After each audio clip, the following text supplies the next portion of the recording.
Okay, I guess I'm going to have to retitle this one Thoughts on Arcane Part 2, I guess. If you haven't seen Part 1, if you go to the very end of this and look in your top right hand corner, it'll have one. If this goes to 3, I'll have it in the left. The original concept was actually to, after finding the Arkham Nights thing off the Batman deal I was trying to describe in the last one, to tell little stories to lead in and go with it. It might go into 2 parts, hopefully bisected at the right part, and I would be able to talk about and look at some different pictures here and in the wiki article and another article and put it all together and do it in a 2 part thing. You and I know that that might have had good intentions, but it doesn't work out that way with me so much. If we look at this right here, you'll find that there's a sacred geometry that's all built into this stuff, and ironically, even where they park the truck and seem to have walked from starts to even like show it to you itself. And some of the guys that are hooked up with this, that have found all these sacred geometry, are starting to figure out these things. One interesting thing that I note here, and I don't know if they're well aware of, is that they found this crushed in part, so they say that this is necropolis in this whole area. And there's a circle here, and then there's a smaller circle that edges that circle that has it right there. But if you look right here, hopefully it shows up in the video, there's another one right there. And if you circled that as big as that right there, and that circle would come to this edge right here, you can almost see where this is cut into that and go. And I'd like to see this from, just back a little bit more. Might be real enlightening to see that.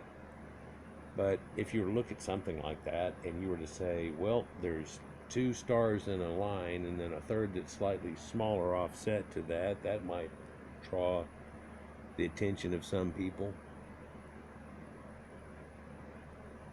What if you were to say that there was another little circle that's right here that you can still kind of see? It's right there. If I go around this circle, there's another one there. Wonder who these people were, and if any one of them was sacred, or the center of each little one was sacred in some way, or who knows what now. This little road over here runs with little ruts in it quite a bit.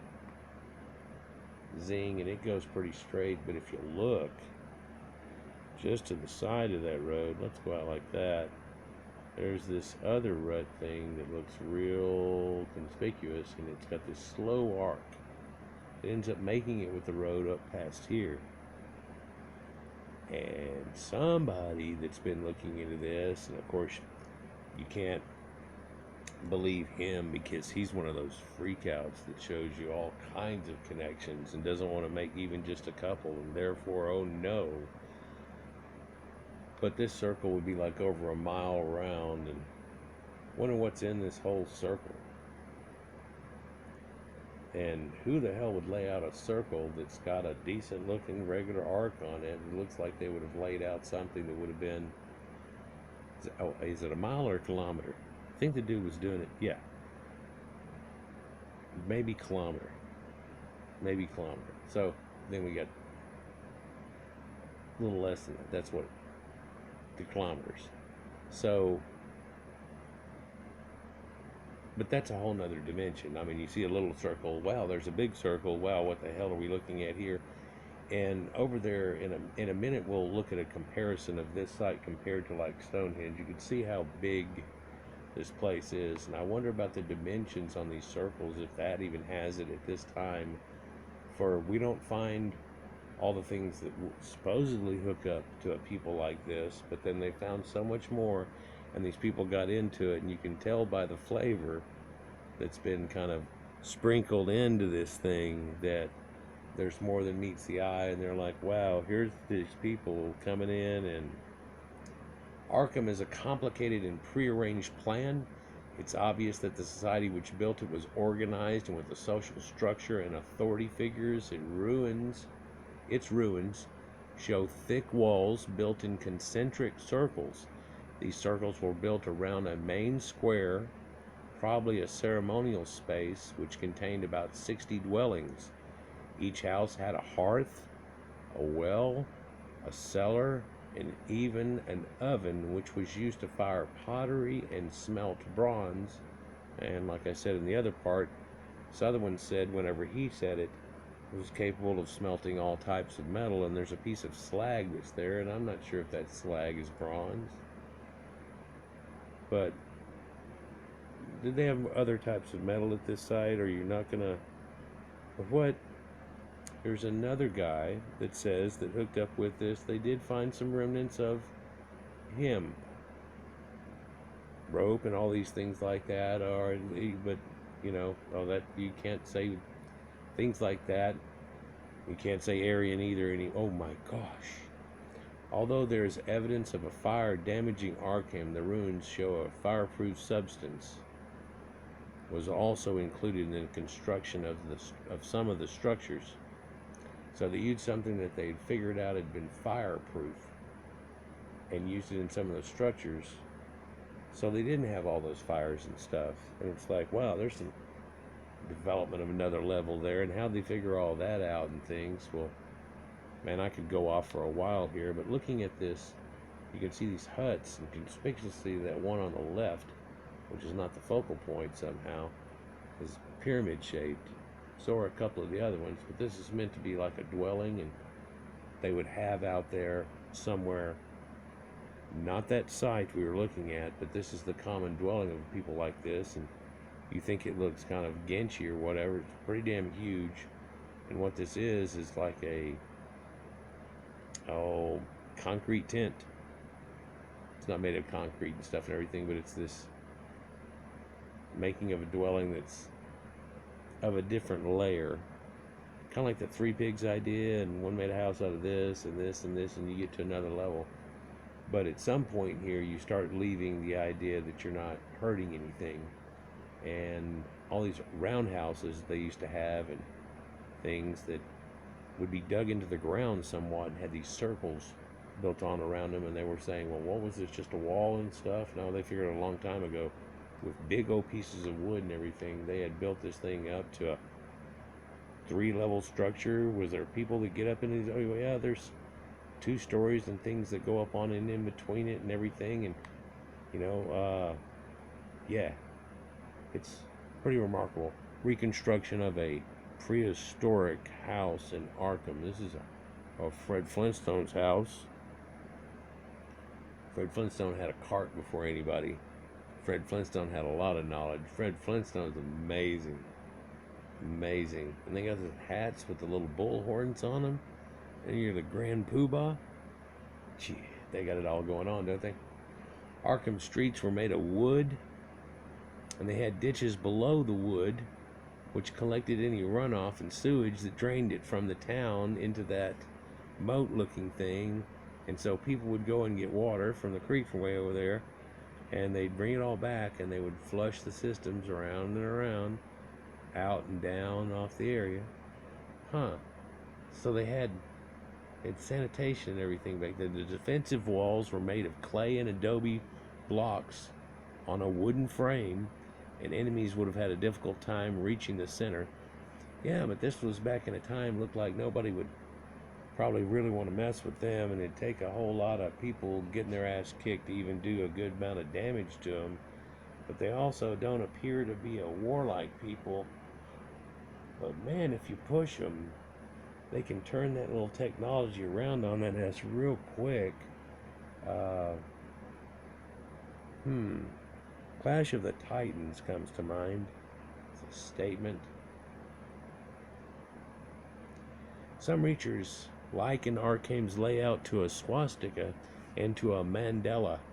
And we've talked about a mandala. It's a sign that you'll see a circle inside of a star with a circle in this inside of it. Sometimes a swastika is in the inside of it, and so on. And they liken it to a mandala. Other people have likened it to description of Atlantis, where there's a ring and a ring and a ring, and there's water, and yeah, but in Atlantis it's supposed to come into the center ring and do that. Well, no, it does that plumbing that comes in and it flushes out and goes to the moat, and there's water all the way around it. Of course, it's not through the Pillars of Hercules and but hey, you can't put all those things together. And what if somebody telephone game got the name a little bit wrong, or pointed the wrong direction, or said one thing? You look at those ancient tales of that and Herodotus and stuff, and sometimes there's some stuff in there that we've really figured out is left field. But The large circle surrounding an internal square, bringing the image of a mandala to mind, or a square inside a circle, is a sacred symbol for Hindu and Buddhist beliefs. That's amazing. And I have other videos where I can show you about Gautama Buddha and how he was a round eye, and ancient Buddhists, and up in temples, up in giant caves where they had built paintings back in the day that have blonde and red hair and things on them too, that are hooked up with the very first of the people that did that. But that's neither here nor there. That's just an attachment. The center of a mandala and or of the Arkaim is generally seen as the most important space, the location to focus thoughts, or in Arkaim's case, to hold rituals. Did the original builders understand the nature of the universe in a way and build their city to reflect that knowledge? And yeah, it's one of these sites that marries heaven to earth concepts and a little bit of a belly button of the earth, if you will, and stuff, but seems incomplete to some people. But you got to have a door somewhere. So there's a crescent built around on it, and that wheel. So there's a wheel, and if you look, you can kind of see a star. Can you? Right there, and ching, ching, ching, ching, ching, ching, ching, ching, ching, point. And there's a wheel. And life's a never-ending wheel, and wheel in the sky, keep on turning, and wow. Look at all these old sites they keep finding, and it keeps changing. And people nowadays are freaking out, and the Mandela effect has nothing to do with the mandala, or does it? For as we find out more and more, and people freak out and things start changing on their minds, they start thinking that the world's all changing and everything, and all we're really doing is just adding in truth and knowledge that we're finding. Are these correlating with each other? Oh, I don't know. I don't want to make stupid correlations of the Mandela effect. I've done a couple of videos about it. One became famous, and it was just really about seeing this original video where that was supposed to have been the thing that they said didn't exist, and then the guy that's actually in that literally denying that it existed, and at that time that didn't exist. And if you ever go and find it, then everybody's jumping on me like, oh, they know it was this and this, and I go, yeah, but you're missing the point. Here's the first interview where somebody hit him up about it, and he says it didn't exist and it never happened. So there's that. Whether it's the April Fool's joke or anything or not, I'm not going to talk about it. Arkaim's astronomical observatories. Perhaps consider that Arkaim is often compared to Stonehenge due to its similarities in the sites, latitude, date, although Arkaim is somewhat older. Size and use as an astronomical observatory and calendar. The people are living there too, and the dwellings and things. So it's different, but it's kind of the same. And what a lot of people have gotten tired of is, oh, it's the da-da-da Stonehenge, and it's the Stonehenge of da-da-da and da-da-da and everything. And like, well, yeah, you keep putting that Stonehenge onto it, but it's a sacred calendar marrying heaven to earth of here, of here, of here, of here. And people get tired of here calling it Stonehenge, but it's flattery every time it does to the side of Stonehenge. So it shouldn't be too looked down upon to have somebody compare you, you know. He's the Muhammad Ali of boxing. It's a good idea, but you get tired of everybody being compared to this guy, especially whenever, you know, you're, oh, he's the new Eddie Van Halen. Don't put that on him. He ain't that. Don't do that. Don't do that. He's a good guitarist, but don't do that. Thank you. Yet it seems Arkaim's inhabitants had an even more sophisticated knowledge of astronomy than Stonehenge's builders.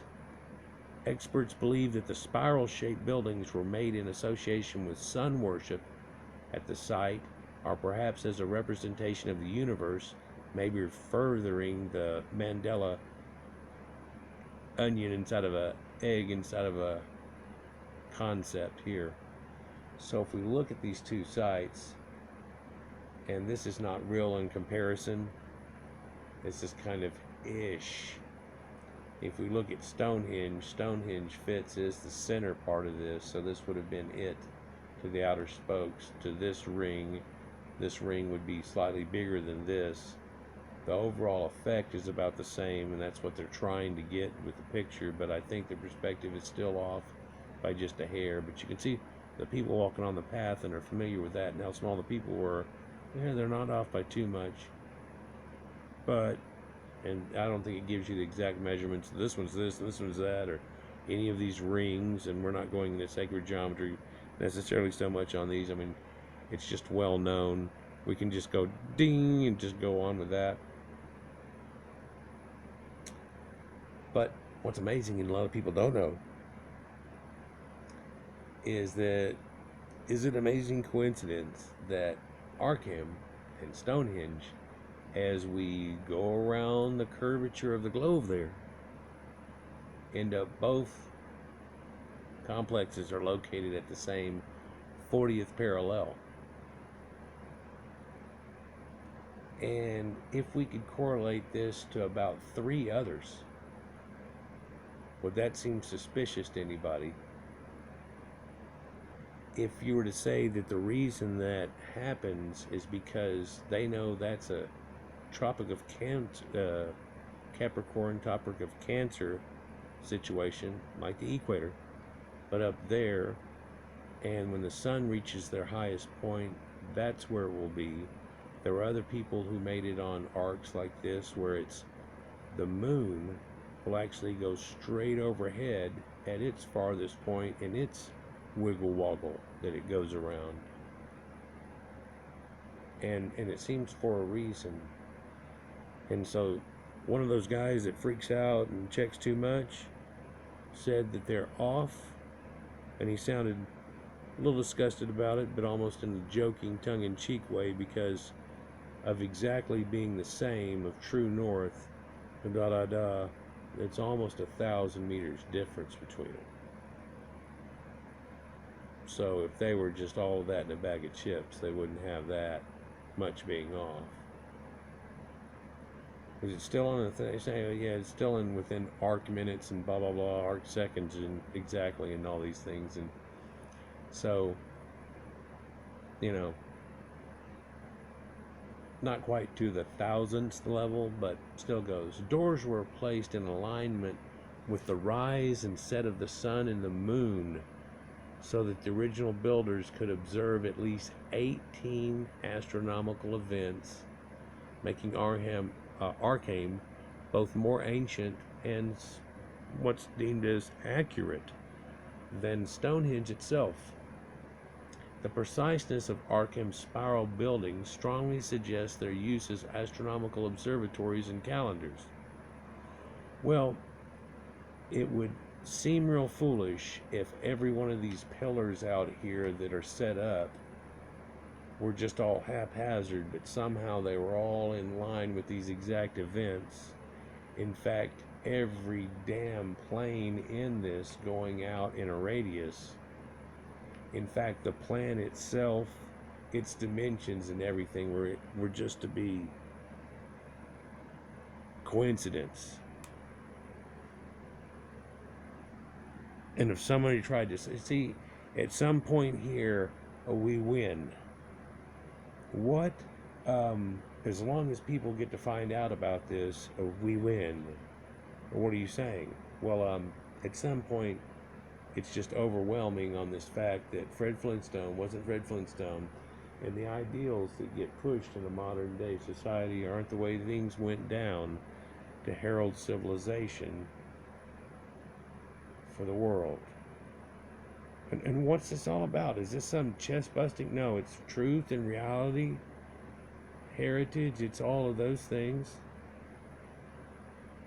Somebody was telling me the moon was made out of cheese. I'd be making videos about how it's not. It's made out of cake. That's the reason it has the little holes all in it.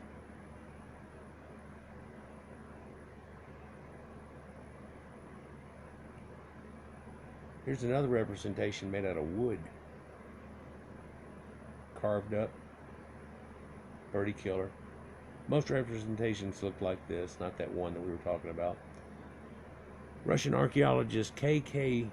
Bushkin, I'll call him, who made the comparison between the two famous sites in 2003, said Stonehenge offers an observatory accuracy of 10 arc minutes in a degree, but Arkaim surpasses it with an accuracy of 1 arc minute. Some guy has got a hold of that. Hold on a second, we'll get a drink.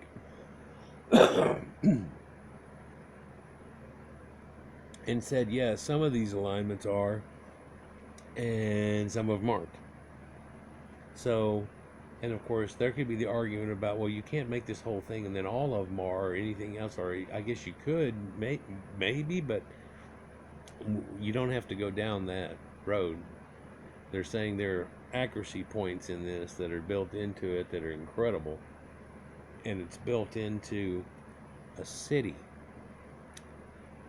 And you go, wow, what? Yeah, even American cities like Washington D.C. and things, the way it's laid out has magic geometry all built in it too, from the Masons that actually heralded from all the way back and kept this knowledge and got it going in.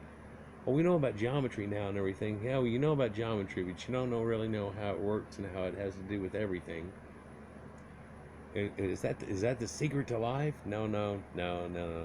This is a secret that was kept by people and nobody ever knew anything about, to the point that slowly science took it over and now surpassed it, and now we're looking back at it. And maybe if we say it in that way, they'll be more accepting of us talking about it. And then we can just make little phrases that say like, and we still use this concept today. Stonehenge allowed for, and possibly may still allow for, observations of 10 astronomical phenomena using 22 elements, whereas some astronomers claim that Arkaim allows for observations of 18 phenomena using 30 different elements. So certain elements are from different points finding the exact same element too. Almost a verifier situation. I saw one little argument about this thing, almost not worth mentioning, but they said, well, your guys had to have all these verifiers. Stonehenge was set up even with these stones, and they were weighed so much, so it's so much different, and yet they didn't need verifiers. Oh, you could go back and forth like a pee-pee contest, but this essentially means that certain events in the sky could be observed and tracked by using the site in particular ways and from different positions. And from that, Arkaim offered more observable events than Stonehenge. And the argument back on that was that perhaps they realized the other events weren't as important as the others. And then the other guy says, perhaps they forgot some, and it just becomes, my dad can beat up your dad. Note the buildings at Arkaim also predate similar formations used by ancient Egyptians and Greeks, suggesting an early in-depth understanding of the earth and relationships to the rest of the universe. But these stone circles and concepts like this have been shown way back when. Funny how right there it looks like upside down mushroom, but the amazing knowledge of astronomy, which is evident in its runes, as well as the mystery behind its builders and abandonment, may have led several scholars to say that an advanced civilization once lived at Arkaim. There's even speculation that the forgotten ancient people may have had spacecrafts. Yeah, this place has been on, and why she mentions it is, this place has been on Ancient Aliens and stuff, and they're like, okay, here's what people are saying about around that. And then there's this people that are like, bam, now what do you think about that? And then all of a sudden they're gone. Did the aliens take them away? Was this a landing place? And they go, well, look, that'd probably kill all the people and stuff. What if they were so advanced that it didn't hurt the people for them to land on top of it with a spaceship and they have them get in it? It's like Millennium Falcon. And it's like, you try to quit smoking that shit and sit down over there for a while and then come back with something that at least somebody's going to believe. you know, I could really go off on what people come up with, and some, and of course, aliens. You know, if you can't figure it out, it's aliens, and that's the same way as people used to. If they couldn't figure it out, then it's God. Okay, so it almost gets me at that same level in the ideas of the people that will go with. But nowadays we get all kinds of flakes. A popular legend claims that a god landed at Arkaim. Now, this is not supposed to be an alien thing. This is like the Sumerians and the gods came down and stuff. And this is like in the Bible, and God came down and talked to people and stood there and did things. So whenever I say something like this, sometimes you gotta realize what kind of concept you're talking about, and if you talk crap about it, what you're talking about. There's a popular folklore and legend that I was going to talk about in the first part of it, and then I thought, well, why not just let it unfold anyhow? Popular legend claims that a god landed at Arkaim, and some people have even suggested that the center served as a launch pad for spaceships and rockets, but this is unlikely unless the pilots of the crafts are an unknown propulsion system which may not damage the buildings or people nearby. Yeah, whatever. Obviously, Arkaim had a very sophisticated prehistoric culture, but it was the center for a civilization which had advanced technology that is difficult to question. That is a difficult question. Did they, was it a center for civilization which had advanced technology? That's a difficult question. No, it's not. No, there's some people got some crap going on here that's pretty amazing compared to your Fred Flintstone model that I grew up with. And don't all of a sudden act like, well, yeah, they knew. No. And I guess they're just waiting for a couple of generations to go by, and hopefully most people will forget this, or things can change and try to adapt that into your model that failed in the last generation and there in the 1800s. And,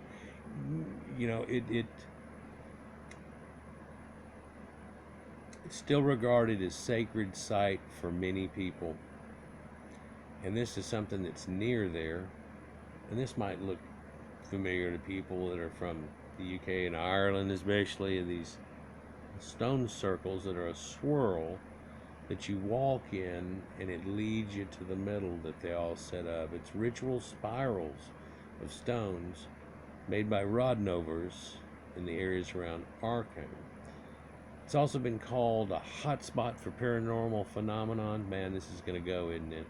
Reports of UFO in the form of light flashes, moving circles, and fog circles are prevalent. Visitors have claimed to hear strange voices, becoming disoriented, or see ghosts. A lot of people have talked about that, and they say, oh, this is one of the ley lines in the world, and the spots in the belly button of the earth, and because of the way that it all works, this is where some of the energy focuses in that's coming in that thing that our atmosphere is blocking. Magnetic anomalies have also been noted. No known scientific investigations have been made looking into the claims, and there is a lack of proof for these strange events, but if they continue to draw in visitors and interest, and there might be a alternative version or reason for people to come out with things like this. And yeah, this is an RT video. I haven't seen it, but it says UFO zone Russian Enigma draws, and they're saying, is this the spaceship thing and stuff? Another thing weird about it, whenever they do the archaeology on the site, they make it to where these people walk up onto the mound and everything in this one little spot, or you can go around. And when you go around, you do this little spiral, and then the round spot in the middle, and it literally looks like the little snake going around in a circle with its head on swallowing an egg. And it's like, if you didn't want to act like it, then why did you do it? And look at this little building right here. It looks like, well, it could just be an artifact. That's a terrible picture. So Arkaim, man, it's quite the enigma. But then whenever you're standing there and you find that there's a little hill that's right over there, kind of makes you wonder, what's up under that hill then? And what's up under this hill? Because they say if you walk in a circle around in a counterclockwise, and you go back to time and talk to the spirits and these things and these ideas, and you go into a fairy mound and stuff, and it's hooked up with elves and all this old concept. Well, seems like if you did this sacred thing and you know what the hell you were doing, and you were to walk in here and go backwards, you were trying to mentally go back in time to the point that this was the center of things that were happening, and reconnect with the ancestors. And people are kind of doing that now, and sometimes in ways makes you wonder if they even know what they're doing. This guy could totally know. He could be counting his steps, he could be doing all kinds of things, or he could just be finding the center to a maze. And a maze is just a puzzle. I'm trying to put some puzzle pieces together.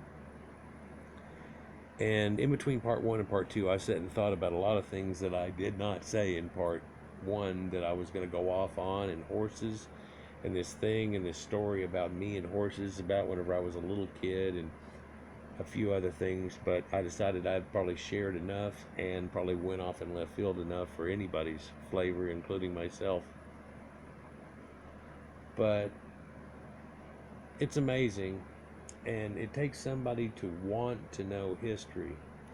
You can see these people and who they were that made history, but you can also see now, coming back through a fog, these same people are the main people who have been trying to study history and figure out all the things of the past. And as we find more and more, there has been a defensive wall against any of that, none of this. And I don't want to hear you compare it to the flood of the Bible or anything again, and all these things. And science has kind of had it with certain things, but at the same time, that's part of the reason they hate the Younger Dries event, because it sounds biblical. And why? Because 3 or 4 of the guys said biblical proportions, and then they just roll their eyes and turn away, and now you can't get through. They hear and white noise. They weren't going to listen very much in the first place, but you ruined it anyhow. May have drawn a little attention, and who knows if that's going to work correctly over time in the way some of us think that it should be. But you know, these people here hanging around in these circles under a blue sky,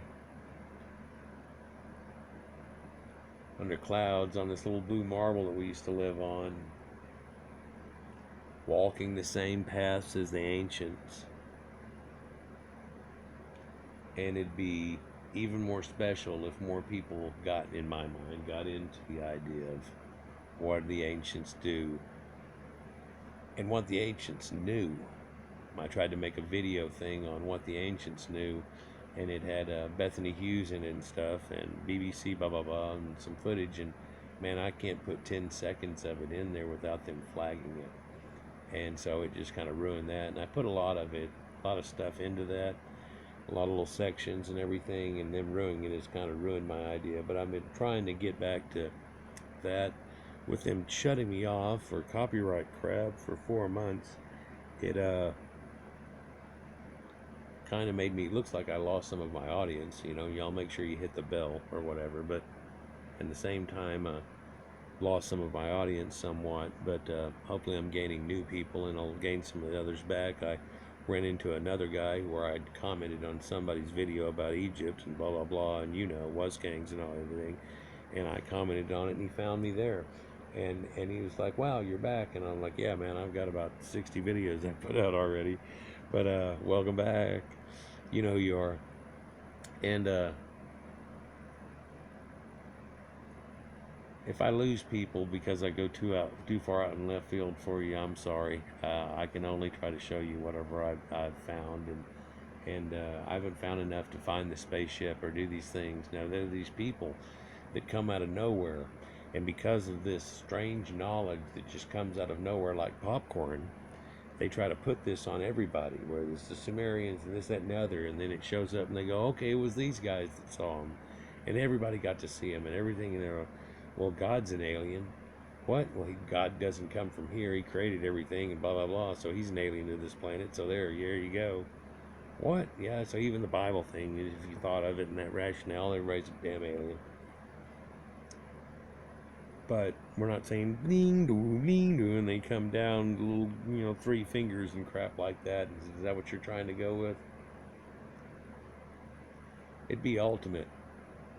And if there was enough proof, I mean, like I say, I've got this box. I've got this shelf over here on the side. It's not really connected, but it's kind of got some thoughts in it.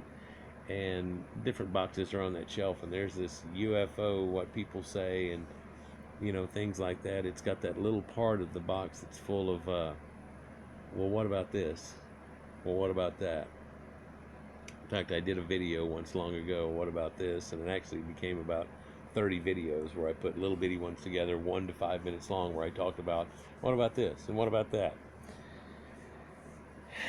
But we'll go on, guys, and we'll do a little bit more on this site. For I was trying to do Celtics and everything else, but this has connections, and it's also sacred geometry, which I've been working through, and shows connections there. This is a site that at one time would have been up under a lake now, held back by a dam. Oh, damn. And luckily that was stopped. And I heard that they gave them 1 year to find the archaeology, and then they decided they would hold it off whenever they found all this stuff. And so maybe it was so overpowering that they went, all right. But yet the people that were going to get that dam, it ain't so much all right. They need to find some way to bring them what they need without destroying history again. I'm out, man. Peace. Leave a comment.